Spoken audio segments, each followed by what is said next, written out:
Surya dikenal sebagai pengusaha tahu yang sukses di desanya. Tak ada yang menyangka, dulunya ia hanya penjual tahu keliling dengan pikulan bambu. Sejak pabriknya berdiri, hidupnya berubah drastis, rumah megah, kendaraan baru, pesanan tahu datang tanpa henti. Tapi tak seorang pun tahu dari mana semua itu bermula. Suatu malam bertahun-tahun lalu, saat usahanya nyaris bangkrut, Surya duduk di tepi Sungai Wulan, sungai yang diyakini warga sebagai tempat bersemayam makhluk gaib. Dalam keputusasaan, ia berdoa agar diberi jalan keluar. Air sungai tiba-tiba beriak pelan, muncul suara lembut dari arah air. "Kau ingin hidupmu berubah, Surya?" Ia mengangguk ketakutan. "Aku bisa memberimu kemakmuran, asal kau tidak melupakan Sungai Wulan setiap malam Jumat." Sejak malam itu, kehidupannya berubah.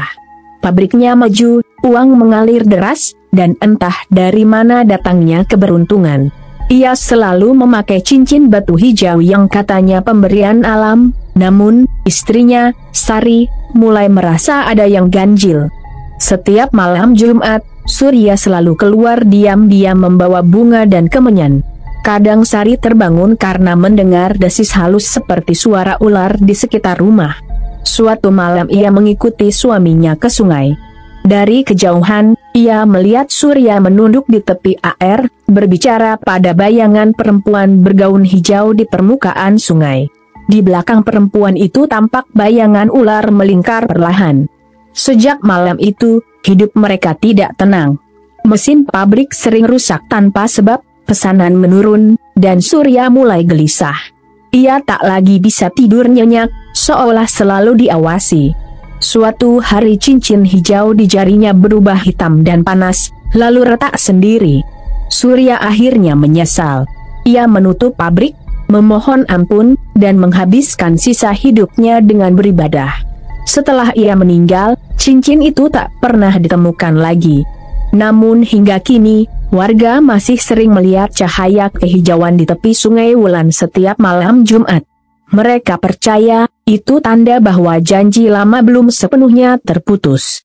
Rezeki bisa datang dari mana saja, kata orang-orang tua di desa itu. Tapi hanya yang halal yang membawa tenang. Pabrik tahu milik Surya kini menjadi yang paling besar di kecamatan itu. Setiap pagi, suara mesin dan aroma kedelai rebus memenuhi udara. Karyawan sibuk, truk datang silih berganti.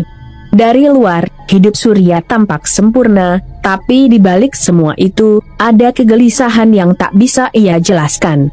Setiap malam, ketika semua pekerja pulang, Surya duduk sendirian di ruang tengah pabrik. Ia menatap dinding kosong yang seolah bernafas dalam gelap. Kadang ia mendengar suara halus seperti bisikan perempuan, memanggil namanya dengan lembut. "Surya, janji jangan dilupa." Suara itu membuat bulu kuduknya berdiri, tapi entah mengapa, ada rasa tenang sekaligus takut di hatinya. Ia menyalakan kemenyan, seperti yang dulu diajarkan oleh seseorang di tepi Sungai Wulan. Setelah asap mulai naik, suasana hening berubah menjadi sejuk. Di rumah, Sari semakin cemas. Ia merasa suaminya makin jauh. Saat makan malam, Surya sering melamun, menatap kosong ke arah jendela. Kadang tangannya menggenggam cincin batu hijau itu erat-erat seolah takut kehilangannya. "Mas, kamu kenapa?" "Gak apa-apa, Sar, cuma capek kerja." Namun malam-malam mereka kini tak lagi tenang. Sari sering terbangun karena mendengar suara desis lembut dari arah dapur, atau bau harum bunga melati yang tiba-tiba memenuhi kamar. Suatu malam, ketika ia menyalakan lampu, ia melihat bayangan seperti ekor panjang melintas cepat di bawah meja. Keesokan harinya, seorang pekerja pabrik mengadu.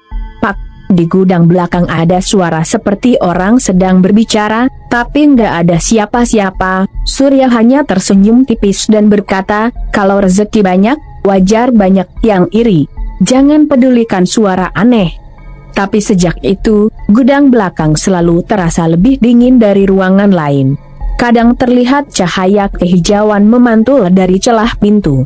Sari mulai sadar, kekayaan yang mereka nikmati membawa sesuatu yang tak kasat mata ikut tinggal bersama mereka.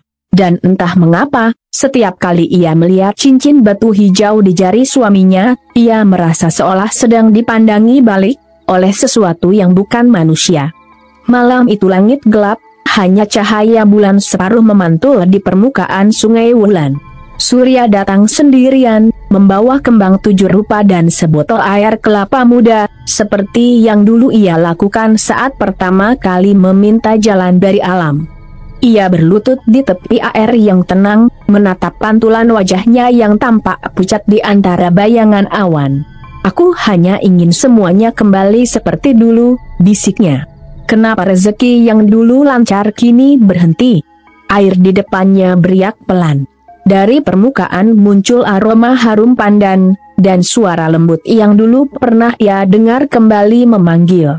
"Kau lupa janjimu, Surya." Surya menggigil.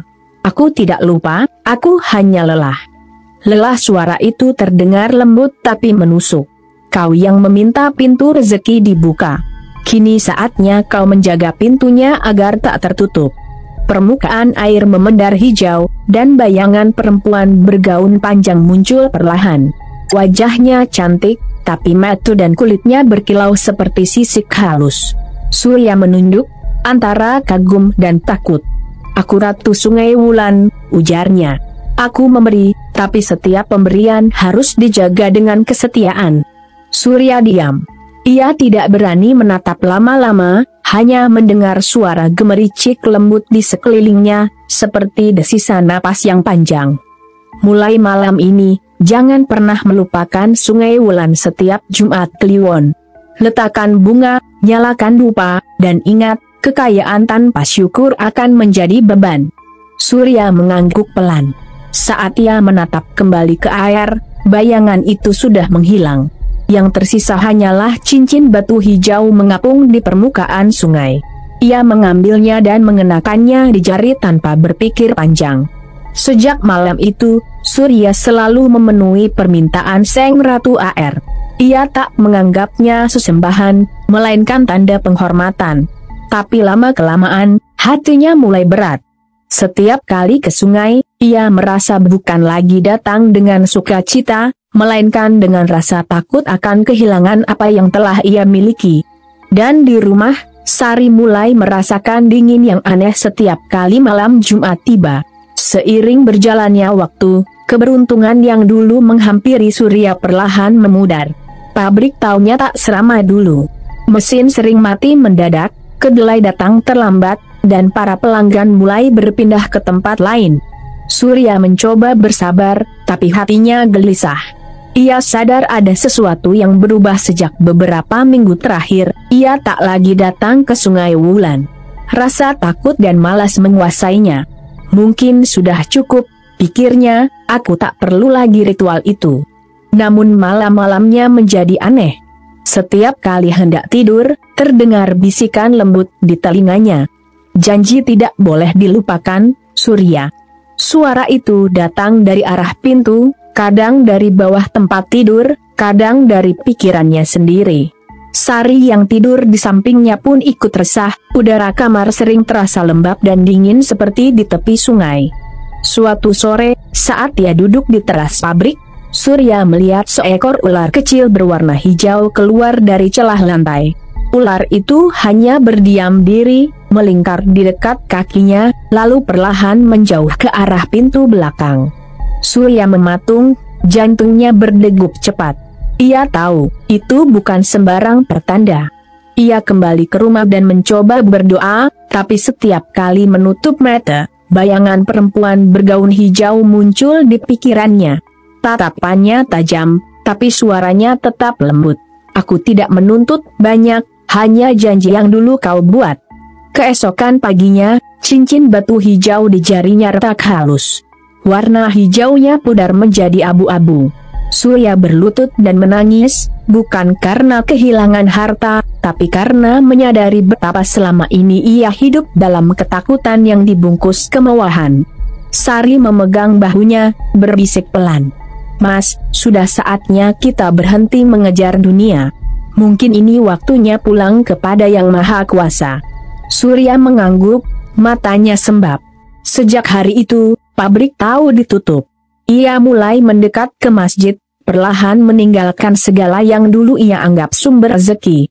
Tapi jauh di dalam hatinya, ia tahu, sebagian janjinya pada sungai belum benar-benar selesai. Sejak pabrik tahu ditutup, hidup Surya dan Sari kembali sederhana. Mereka tinggal di rumah kecil di pinggir desa, jauh dari kebisingan mesin dan hiruk-pikuk perdagangan. Tak ada lagi suara bisikan di malam hari, hanya gemericik air parit dan suara jangkrik yang menenangkan. Setiap sore, Surya duduk di beranda, memandangi langit senja yang perlahan memerah. Kadang ia menggenggam jarinya yang kini kosong tanpa cincin. Entah kemana batu itu pergi, katanya lirih. Sari hanya tersenyum, mungkin dibawa kembali ke asalnya. Meski hidup mereka pas-pasan, Surya merasa hatinya jauh lebih damai. Ia rajin ke masjid, membantu warga, dan tak lagi bicara soal keuntungan atau penjualan. Tapi dalam diam, ia masih sering memimpikan sungai. Dalam mimpi itu, airnya jernih, mengalir pelan, dan di tengahnya tampak seekor ular besar yang melingkar tenang, lalu perlahan tenggelam ke dasar air. Waktu berlalu. Suatu malam Jumat, Surya duduk di teras setelah salat Isya. Angin berhembus lembut membawa aroma melati. Dari kejauhan, samar-samar terlihat cahaya kehijauan di arah sungai Wulan. Ia tersenyum, menundukkan kepala, dan berbisik pelan. "Terima kasih sudah mengingatkanku. Aku sudah memilih jalanku sendiri." Keesokan paginya, Sari menemukan suaminya tertidur tenang di kursi bambu, wajahnya damai seolah tersenyum. Ia telah pergi dalam ketenangan, tanpa rasa takut, tanpa beban.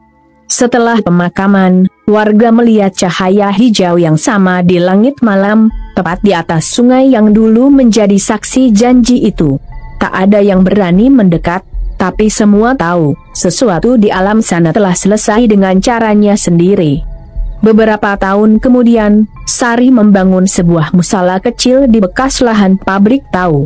Ia menamainya Masjid Al-Wulan, agar orang-orang selalu mengingat bahwa rezeki sejati datang bukan dari sungai, bukan dari cincin, melainkan dari Tuhan yang menguasai segalanya.